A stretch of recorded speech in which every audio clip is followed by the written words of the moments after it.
with a track like You Keep Me Hanging On, which yes. is just the list of the tracks. It's just the list of the tracks. He's an amateur. He hasn't been at it very long. I've come from warm sheets to do this interview, you know I that, don't realise you? that, yes, and you come up well after the party last night. 4 hours sleep. Pardon, how many hours sleep? 4. You went to bed at 7, it's now 5. 7. Well, it took me 5 hours to get ready. I see. The band itself, over the last 8 months, have become not only tight, I mean, they're one of the... It's 20% improvement, and I never thought it could be improved. You must be really happy with the band. Yeah, it's probably come about because we've made an album together. Yeah. You know, and the fact that you record in a studio and you realise that perhaps you weren't as tight as you should have been. And plus the fact that it's 8 months later, you know. But they are tight. They haven't bought me a drink for months.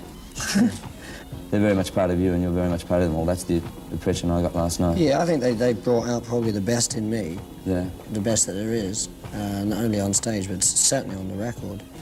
I mean, I think there's a marked difference, not only in the choice of material and the lyrics, but even the sound quality of the record, I think.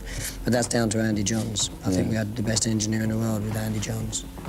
Well, I was reading the review in one of the papers, in New York papers, after your first concert at Madison Square, and they were saying how you were able to retain rock and roll, even though you had lived in Los Angeles for 2 years.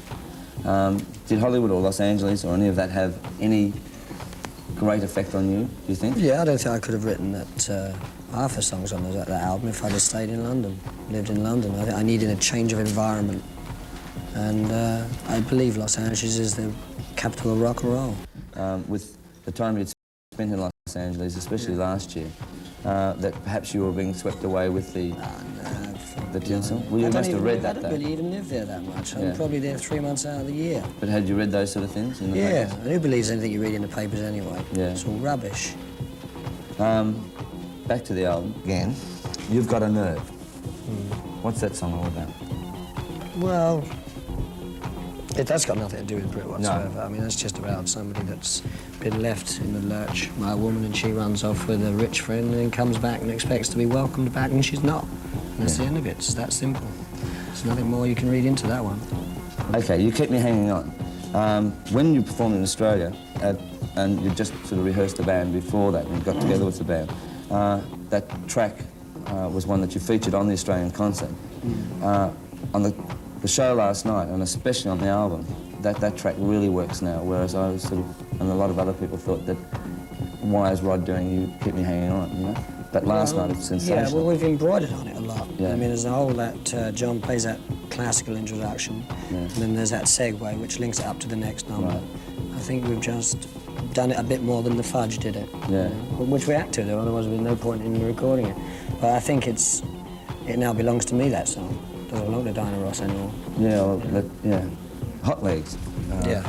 Was that a purpose? Main interest in life. Right. Was that a purposeful thing of going back to real rock and roll of the Rod Stewart we knew a long time ago? Well, I don't really think I've ever made good rock and roll. On all the albums, I think 9 albums I've made, solo albums, I don't think I've ever made good rock and roll. What I call good rock and roll anyway.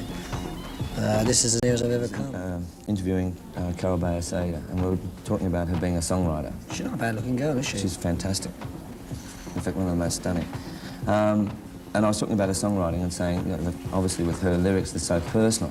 I Was Only Joking is probably one of the best set of lyrics. Well, I was going to say, I Was Only Joking, which is actually the last track on side 2, is quite a cutting one, actually. Yeah, and You're in My Heart, which is, you can either say is about football or about women. Yeah. I leave that up to the listeners to decide that.